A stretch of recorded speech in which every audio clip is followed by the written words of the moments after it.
Assalamualaikum dan salam sejahtera. Pantau agenda reformasi di waktu ini bersama saya Irfan Faruqi, dan hari ini dilaksanakan satu forum nasional berkenaan dengan industri gig, kerangka kerjaya dalam industri gig yang mana dihadiri oleh Timbalan Perdana Menteri Datuk Seri Ahmad Zahid Hamidi dan antara lain kerajaan berhasrat untuk menubuhkan Suruhanjaya Ekonomi Gig Malaysia SEGIM secepat mungkin bagi menambah baik perlindungan sosial serta kebajikan penggiat industri berkenaan. Timbalan Perdana Menteri Datuk Seri Ahmad Zahid Hamidi menjelaskan Kementerian Sumber Manusia KSM akan mengemukakan memorandum kepada Kabinet bagi mendapatkan persetujuan serta kelulusan untuk penubuhan Suruhanjaya tersebut.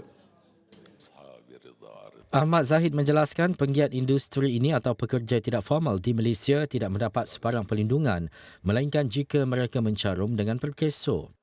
Yang paling penting sekali di sini ialah selama beberapa tahun kegiatan penggiat-penggiat ekonomi gig ini telah berjalan, namun ketidakpedulian telah dialami oleh mereka, terutamanya kerana syarikat-syarikat yang menjadi servis provider tidak menganggap penggiat gig ini sebagai pekerja, dan mereka juga, syarikat-syarikat ini tidak menganggap diri mereka sebagai majikan. Jelas beliau, kelompangan sebegini memerlukan keprihatinan dan usaha yang dilakukan ini merupakan tanda kepedulian kerajaan perpaduan terhadap penggiat ekonomi gig. Ahmad Zahid berharap pengumuman penubuhan Suruhanjaya ini dapat dilakukan oleh Perdana Menteri Datuk Seri Anwar Ibrahim ketika pembentangan Belanjawan 2024. Beliau berkata demikian dalam sidang media selepas menghadiri Forum Nasional Kerangka Kerjaya Industri Gig. Dan untuk mengupas dan membincangkan lebih lanjut berkenaan dengan hala tuju dan cita-cita kerajaan untuk melaksanakan suatu pembaharuan khususnya untuk penggiat industri gig, dalam talian ketika ini kita bersama-sama dengan Zulhilmi Mansur, Presiden Persatuan Penghantar P-Hailing Malaysia Penghantar, yang juga ada ketika Forum Nasional itu berlangsung. Jadi Encik Zulhilmi, kita nak mulakan dahulu dengan memahami sedikit sebanyak. Bila sebut tentang industri gig itu besar, tetapi difahamkan untuk waktu ini langkah pertama dilakukan kerajaan adalah untuk mendekati industri P-hailing dan e-hailing. Mungkin sedikit komentar awal berkenaan dengan pendekatan awal kerajaan untuk membantu khususnya penggiat gig di waktu ini. Silakan. Baik, Assalamualaikum warahmatullahi wabarakatuh. Terima kasih Sarawani sudi manggil kita petang ini untuk sedikit pencerahan tentang apa yang berlaku. Pertamanya, kita di peringkat persatuan, kita nak ucapkan dahulu terima kasih kepada Yang Amat Berhormat Timbalan Perdana Menteri kerana dengan kesungguhan dan juga pemahamannya, kita punya Timbalan Perdana Menteri terhadap isu dan masalah dalam industri gig ini, terutamanya sektor P-hailing dan e-hailing yang masih lagi sehingga sekarang tak menemui jalan keluar. Alhamdulillah hari ini manifestasi yang ditunjukkan dengan kita mengadakan forum nasional untuk kita membincangkan pagi tadi kerangka kerjaya industri gig, yang mana kita mahukan, apa yang kita mahukan, idea ini ataupun solusi ini datang daripada akar umbi, daripada sebahagian rakyat Malaysia yang di bawah, daripada penggiat-penggiat gig, yang mana hari ini fokus utama pihak kerajaan di bawah kawasiliaan Kementerian Sumber Manusia yang menjayakan forum pagi tadi bersama dengan pihak KESO. Dua sektor dahulu diberi keutamaan daripada 20 sektor. So kerana apa? Kerana dua sektor ini dilihat sektor yang kritikal dan mempunyai masalah yang agak banyaklah boleh katakan, yang masih lagi dibelenggu isu-isu dan permasalahan sejak kita fight isu ni sejak 2020 ketika PKP dahulu. Jadi yes, kita kena faham industri gig ini, sharing economy ini meluas, tetapi hari ini kerajaan melihat dua sektor ini dahulu perlu dilibat uruskan, diadakan solusi tuntas. InsyaAllah kalau dua sektor ini selesai, InsyaAllah sektor-sektor lain juga akan mengikut acuan yang kita tengok ini. Ya. Dan bila menyebut tentang soal kebajikan penggiat e-hailing dan juga e-hailing dalam industri gig ini, Timbalan Perdana Menteri juga secara berseluruh menyebut bahawa pengusaha gig mereka merupakan golongan yang kaya bertambah kaya. Tapi penggiat gig mereka dibayar dengan kadar yang sangat ciput kalau kita menggunakan istilah TPM tadi. Oleh itu untuk kehadapan ini antara lain SEGIM, itu Suruhanjaya Industri Gig Malaysia yang akan ditubuhkan. Apakah sebenarnya harapan dan tindakan tuntas yang seharusnya dilaksanakan dan diberikan tumpuan ditambah pula dengan pengumuman peruntukan yang sangat besar tambahan daripada 100 ke 500 juta yang diminta oleh TPM tadi. Cik Zuhaimi. Okey, berdasarkan jadi pengumuman dibuat yang maklumat TPM tentang tambahan bajet tadi 500 juta daripada 100 juta, sebenarnya ini berdasarkan jumlah penggiat gig yang ada keseluruhan di negara kita, iaitu hampir 1.2 juta ke 1.3 juta. Jadi ini satu jumlah, maksudnya hari ini kerajaan secara serius nampak bahawa perlu adanya satu peruntukan yang besar ini untuk memastikan dan memperkasakan lagi soal kebajikan, soal bagaimana, sebab kita nak tubuhkan Suruhanjaya ini, Suruhanjaya Ekonomi Gig yang dijangka kalau diikutkan jadi dijangka tahun ini juga, akhir tahun ini. Jadi sudah semestinya ianya satu solusi kepada pemasaran ini. Dan berkaitan dengan Suruhanjaya yang bakal ditubuhkan ini, sudah semestinya kerana kita lihat hari ini ada garis panduan ataupun polisi ataupun akta yang jelas. Hari ini segala akta polisi masih lemah. Dia cross ministry lah, grey area di semua kementerian. Kalau Pak Pelesenan di bawah MOT, kalau Perlindungan Sosial di bawah Kementerian Sumber Manusia. Tapi isu hari ini yang dibelenggu kami ini adalah isu kadar upah pengambilan dan penghantaran makanan dan barangan. Istilahnya kita punya gaji. So benda ini siapa yang nak lihat? Ada ke mana-mana agensi jabatan yang melihat isu ini? Tak ada. Kemudian masalah yang kritikal juga hari ini, masalah isu peta digital. Peta digital dalam aplikasi itu, iaitu jarak dalam apps tak sama dengan jarak sebenar. Contoh kalau jarak dalam apps 1.5, tapi jarak sebenar dalam Google Map, Waze lebih daripada itu. Dan ini merugikan kita. So sebab itulah bila mana tak ada garis panduan yang jelas, polisi akta, jadi perkara-perkara ini disebabkan perundangan yang lemah, jadi tak ada kawal selia yang khusus. Jadi kita punya peranan nanti, iaitu Suruhanjaya Ekonomi Gig Malaysia ini, sudah semestinya untuk kita melihat nak menstruktur dan mengawal selia rantaian ekosistem industri gig ini secara keseluruhan. Macam hari ini dia tidak melibatkan keseluruhan, jadi tidak berlaku keadilan di situ dan berlakunya pertindahan bidang-bidang kuasa yang melibatkan beberapa kementerian, dan ada 5 lah, saya boleh katakan 5 sebab utama yang kenapa kita perlu tubuhkan Suruhanjaya ini. Nombor 1, untuk kita melihat tentang penyelarasan dan regulasi yang adil. Kedua, tentang pelindungan kebajikan penggiat-penggiat gig, mesti terus diperkasakan soal perlindungan sosial ini, termasuklah aisaraan KWSP. Kemudian peningkatan kemahiran dan pendidikan, ini kena mula ditengok oleh pihak kerajaan. Kemudian pengumpulan data dan analisis, database. So Suruhanjaya ini is about integration hub, integrasikan maklumat. Kemudian kelima adalah pembangunan inovasi dan pemangkinan pertumbuhan. So, ini adalah 5 aspek elemen yang kita bincang dalam Community Gig Malaysia, yang mana Sekretariat Ekonomi Gig ini dipengerusikan oleh Datuk Seri Syakal Safriuddin. So beliau lah initiate, telah memanggil kita, iaitu Penghantar Malaysia bersama dengan e-hailing, Gabungan E-hailing Malaysia, GAM.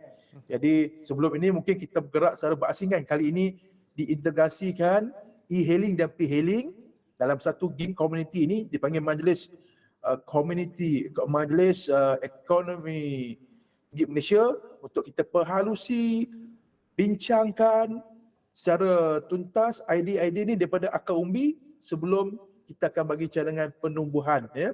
Bagaimana kita nak kerangka Suruhanjaya ekonomi gig mengikut acuan kita, ya, terutamanya acuan rakyat Malaysia. Ya, bila menyebut tentang cabaran yang dihadapi oleh khususnya mereka dalam industri gig ini pada September dan Ogos tahun lepas, Encik Zuhaimi sendiri pernah mengeluarkan kenyataan berkenaan dengan 10 tuntutan di kalangan penghantar e-hailing dan juga e-hailing, termasuklah 3 utama perkara tadi, soal caj pembayaran dan juga berkenaan dengan jarak penghantaran yang tidak real time antara aplikasi dan juga aplikasi peta yang lain. Tapi saya nak menyentuh berkenaan dengan soal pelindungan sosial seperti yang saya sebutkan tadi, dan TPM juga menyatakan perkara yang sama soal pelindungan sosial. Boleh berikan gambaran apakah sebenarnya yang diinginkan oleh perhantar sebagai contoh? Adakah maksudnya kita mengenakan caj tambahan supaya caj tambahan itu boleh digunakan untuk membiayai pelindungan sosial seperti KWSP? Dan saya tanyakan ini untuk memahami adakah itu maknanya kita harus bersedia untuk peningkatan sedikit harga bagi memberikan perlindungan kepada penggiat gig? Kita nak ucapkan terima kasih kepada kerajaan kerana hari ini masih ada lagi subsidi, ya, iaitu program kerajaan bagi subsidisasi 80% untuk perlindungan sosial di bawah Perkeso, ya, iaitu skim keselamatan sosial pekerjaan sendiri. So kita hanya contribute 20% sahaja. Pagi tadi pun kita ada utarakan bahawa bila kita nak merangka ini satu plan jangka panjang. Jadi kita nampak kerajaan perlu ada satu plan jangka panjang. Dalam masa cadangan kita utarakan dalam tempoh 5 ataupun 10 tahun kerajaan kena bagi jaminan perlindungan sosial ini. Maksudnya diteruskan program ini sebab kita nak meningkatkan kesedaran tentang perlindungan sosial. Kedua, macam kami ini memang selalu engage dengan Perkeso lah, untuk memastikan sahabat-sahabat rider di luar sana yang masih belum mencarum menghubungi kita, sebab kita adalah ejen korporat Perkeso. Jadi awareness ini kita buat bersama dengan pihak Perkeso. Lagi saya nak sentuh juga tentang SKSPS ini mesti diperkasakan, iaitu peranannya mesti di Kementerian Sumber mesti peluaskan peranan ini kepada pihak syarikat supaya syarikat juga ada tanggungjawab dia, kerana mereka ini, pihak syarikat, dia ada hak untuk activate ataupun reactivate ID rakan-rakan penghantar, bukan kita kejam. Maksudnya kat sini kalau dia tak mencarum, maksudnya dia tak boleh lagi nak jadi rider. Kalau dia dah expired, dia kena renew dulu baru boleh jadi rider. Bukan kita kejam, tapi sebab kita sayang semua sahabat-sahabat kita. Kita tak nak kalau jadi kejadian kemalangan, kalau lebih menyayat hati ni, kalau menyebabkan kematian. So kalau dia tak menjarum, memang agak sedih lah. Memang kes-kes ini berlaku. Okay. Berbalik pada soalan tadi, saya nampak sekiranya dua isu kritikal, iaitu kadar upah ini boleh dilihat dengan adanya plan harga lantar, ya, bila ada fix jaminan pendapatan. InsyaAllah saya rasa kita nampak rider-rider bersedia untuk ada tambahan sedikit demi masa depan, demi jaminan masa depan. Sebab itu jaminan pendapatan ini perlu untuk jaminan masa depan kita. Kedua, masalah yang kritikal juga sekiranya kerajaan boleh selesaikan, iaitu memastikan syarikat-syarikat ini membaiki, ya, menambah baik aplikasi mereka, peta digital ini. Dan jarak yang tidak sama selaras mengakibatkan kita meraih kerugian. Itu balik juga kepada pendapatan.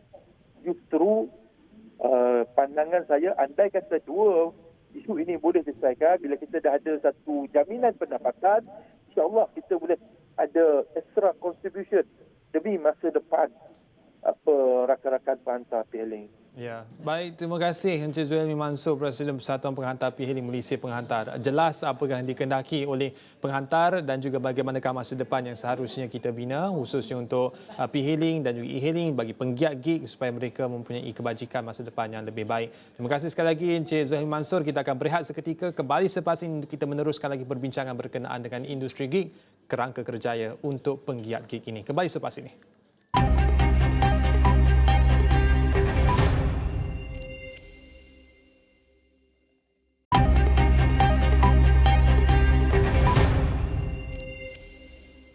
Baik, kembali di waktu ini untuk pantau agenda reformasi melihat kepada industri gig yang mana Timbalan Perdana Menteri Datuk Seri Ahmad Zahid Hamidi memberikan penekanan dalam Forum Nasional pada sebelah pagi tadi, dan ketika ini kita bersama-sama dengan Profesor Datuk Dr. Azizul Halim Yahya merupakan Ketua Pegawai Eksekutif Institute of Continuing Education and Professional Studies ISAPS Universiti Teknologi Mara UiTM. Prof. Datuk, terima kasih bersama kami di waktu ini. Tapi kita dapatkan dahulu reaksi awal. Sejauh manakah Datuk menilai ucapan TPM itu sebagai satu langkah yang benar-benar proaktif untuk menyelesaikan beberapa tuntutan dan juga permasalahan yang dibangkitkan dalam industri gig dalam negara kita? Ya, terima kasih Saudara Irfan. Selepas mendengar apa yang telah disampaikan oleh Timbalan Perdana Menteri awal tadi, tengah hari tadi, di mana ini adalah satu inisiatif yang amat baik keprihatinan kerajaan untuk membantu penggiat-penggiat di dalam sektor gig economy ini. Yang di mana saya melihat bahawa penggiat-penggiat sektor gig economy ini sebenarnya ada sebahagian ekonomi, membantu ekonomi negara yang sekarang ini mendapat tempat dan juga mendapat perhatian dari segi membantu ekonomi negara pada hari ini. So jadi justru dengan apa yang disarankan, yang disebut oleh Timbalan Perdana Menteri awal tadi, ini adalah satu reaksi yang amat positif di mana melihat bahawa ini adalah satu perkara yang harus diketengahkan untuk membantu penggiat-penggiat begini. Dan kita nak bangkitkan satu persoalan dan nak menilai secara objektif, dan kita perlukan bantuan Prof. Datuk dalam hal ini. Mengapa harus diwujudkan sebuah Suruhanjaya? Mengapa tidak hanya diwujudkan satu jabatan ekonomi digital supaya implikasi belanjanya itu mungkin lebih kecil dan boleh terus fokus kepada kerja? Saya bangkitkan secara hipotetikal, apa pandangan Datuk? Saya melihat bahawa gig economy ini adalah salah satu dimaklumkan adalah hala tuju masa hadapan, di mana menunjukkan bahawa ini akan mempengaruhi sektor ekonomi dalam masa terdekat ini. So jadi justru itu, kalau katakan dijadikan sebagai satu jabatan kecil saja, ini menunjukkan bahawa kita tidak proaktif di dalam keadaan keperluan semasa. Sebab kalau kita lihat pada hari ini pun, di mana penggiat-penggiat ataupun gig economy ini, sebenarnya mereka ini tidak dibantu di dalam banyak di dalam sektor akta-akta, di mana contohnya di mana kalau menurut katakan sumber manusia bahawa sebenarnya tidak ada perundangan khas bagi mengawal selia untuk melindungi kebajikan pekerja gig ini. Malah juga tidak di bawah awal di dalam kawalan Akta Kerja 1955 iaitu Ordinan Buruh Sabah dan juga Ordinan Buruh Sarawak. Jadi apabila kita menubuhkan SEGIM ini ataupun penubuhan Suruhanjaya Ekonomi Gig Malaysia ini, menunjukkan bahawa Malaysia terkehadapan, terdahulu. Malah tidak ada lagi negara-negara di selain daripada Malaysia yang menjurus kepada arah ini. Saya percaya bahawa ini akan menjadikan satu benchmark di mana Malaysia agak amat prihatin untuk membantu penggiat-penggiat gig ekonomi ini. Dan insyaAllah saya rasa ini kita akan menjadi tempat rujukan bagi melihat bagaimanakah SEGIM ini berjaya membantu dan juga untuk recognize industri gig economy ini. Oleh demikian, Prof. Datuk, SEGIM ini memandangkan TPM menyatakan harus ditubuhkan dengan kadar segera dan diminta supaya Menteri Sumber Manusia mengangkat hal ini dalam mesyuarat kabinet. Sekiranya ia ditubuhkan dalam masa yang terdekat ini, apakah first order of business yang seharusnya dilakukan oleh Suruhanjaya? Adakah soal menggubal undang-undang khusus untuk industri ataupun ekonomi gig, ataupun engagement dengan syarikat-syarikat korporat swasta, ataupun apakah first order of business yang sewajarnya, ya Datuk? Ya, apa yang disebut oleh Saudara Irfan tadi semuanya menepati ataupun memenuhi apa yang diperlukan. Kalau perlu berinteraksi dengan pihak industri, harus wajar dilaksanakan. kalau perlu ada undang-undang kita akan wujudkan. Sebab apabila kita ingin menjadikan sebagai Suruhanjaya di mana secara langsung akan ke arah menubuhkan akta baru, jadi perlu dibawa ke Parlimen nanti untuk dibincangkan, untuk dibahaskan supaya wujudnya Suruhanjaya ini bagi melindungi kebajikan golongan gig ini, golongan penggiat-penggiat gig ekonomi.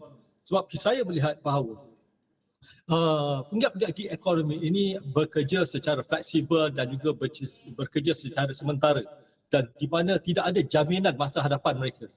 Jadi jikalau kita melihat bahawa penggiat-penggiat ini sebagai satu sektor yang menyumbang ke arah ekonomi negara, wajar kerajaan menyaut seruan-seruan untuk menubuhkan Suruhanjaya tersebut seperti apa yang disarankan. Malah TPM pun tadi pun telah menjanjikan peruntukan yang agak besar.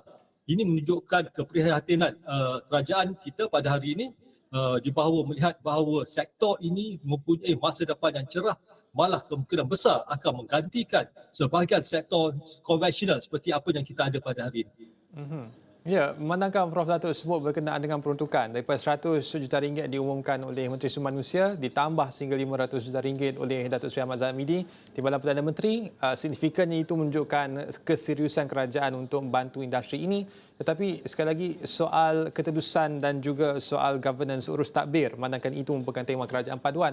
Bagaimana pada pandangan Prof. Datuk ia seharus dibelanjakan? Apakah sektor-sektor yang harus diberikan tumpuan? Adakah soal latihan, soal reskilling ataupun soal kebajikan? Apa ya Prof. Datuk? Okey, di mana saya melihat di sini stakeholdernya amat besar. Ya, di mana mereka yang terlibat amat besar di dalam gig ekonomi ini.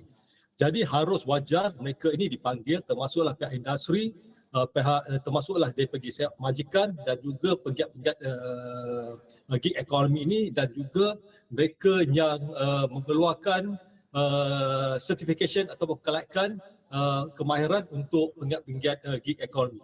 Mereka harus duduk dan juga melihat bagaimana ianya harus dibelanjakan. Sebab akhirnya ianya adalah ke arah untuk menjaga kebajikan pekerja gig ekonomi ini. Menjaga kebajikan mereka bukan sahaja melihat kebajikan dari segi faktor kesihatan, keselamatan, kemalangan dan sebagainya, tetapi juga masa depan mereka, masa tua mereka. Ya, jadi kalau katakan untuk masa depan mereka, sijil-sijil ataupun kelaikan-kelaikan qualification perlu mereka ada dan ini juga harus kita lihat secara bersama bagaimana untuk sertifikan golongan-golongan ini. Jadi bermakna semua sektor harus duduk dan juga berbincang bagaimanakah agihan-agihan jumlah 500 juta yang disebutkan tadi harus perlu dibelanjakan dan akhirnya akan dapat dimanfaatkan oleh penggiat-penggiat gig ekonomi dan seterusnya menjanjikan masa depan mereka yang lebih cerah untuk menggiat dan ini juga dilihat sebagai satu karier yang penting untuk masa hadapan. Dr. Azul Halim Yahya, Ketua Pegawai Eksekutif Institute Continuing Education and Professional Studies ISEP-UiTM, seperti mana Prof nyatakan tadi bahawa beban itu bukan hanya kepada Suruhanjaya tapi juga kepada penggiat gig untuk pastikan bahawa kerjaya pada masa hadapan mereka ini terjamin. Itu sahaja untuk kupasan dan diskusi di waktu ini Pantau Agenda Reformasi. Saya Irfan Faruqi. Salam hormat.